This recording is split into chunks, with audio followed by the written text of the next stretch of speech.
জাতীয় বিশ্ববিদ্যালয়ের অনার্স কোর্সে ভর্তির সর্বশেষ কার্যক্রম দ্বিতীয় রিলিজ স্লিপের আবেদন অনলাইনে চলমান রয়েছে। তোমরা অনেকেই ইতিমধ্যে আবেদন শেষ করেছো।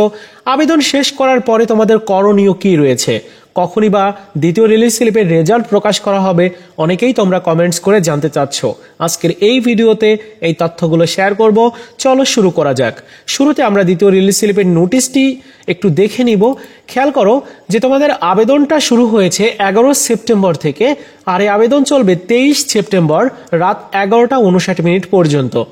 আবেদন শেষ করার পরেই কিন্তু তোমাদের দ্বিতীয় রিলিজ স্লিপের রেজাল্ট প্রকাশ করা হবে। তো কতদিনের মধ্যে রেজাল্ট প্রকাশ করতে পারে এমন প্রশ্ন তো হবে। তো রেজাল্ট প্রস্তুত করতে সচরাচর আমরা দেখেছি 4 থেকে 5 কর্মদিবস সময় প্রয়োজন হয়। তো এই অনুযায়ী হিসাব করলে তোমাদের দ্বিতীয় রিলিজ স্লিপের রেজাল্ট আগামী 28 অথবা 29 সেপ্টেম্বর প্রকাশ করা হবে। আর এই সংক্রান্ত কোনো আপডেট পেলেই অবশ্যই তোমাদেরকে জানিয়ে দিব।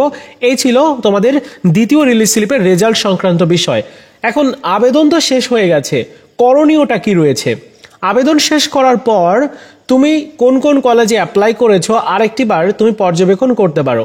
কারণ অনেকের আবার ভুল করে অন্য একটা কলেজ দিয়ে আসে, পরবর্তী শেষে চেঞ্জ করতে চায়। তো এরকম সমস্যা যাতে তোমার না হয়, তাই আগে থেকে তোমাকে দেখে নিতে হবে যে ঠিকঠাক আছে কিনা সবকিছু। যদি ঠিকঠাক থাকে তাহলে তোমার কিচ্ছুই করা লাগবে না, এখন রেজাল্টের জন্য অপেক্ষা করতে হবে।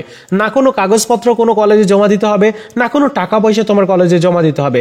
জাস্ট অনলাইনে আবেদন করো এবং তুমি অপেক্ষা করো রেজাল্টের জন্য, এতটুকুই। তো এই ছিল বিষয়। আশা করি তোমাদেরকে বোঝাতে পেরেছি। ভিডিওটি এই পর্যন্তই ছিল। ভালো লেগে থাকলে লাইকস, কমেন্টস এবং শেয়ার করে দিবে। ধন্যবাদ।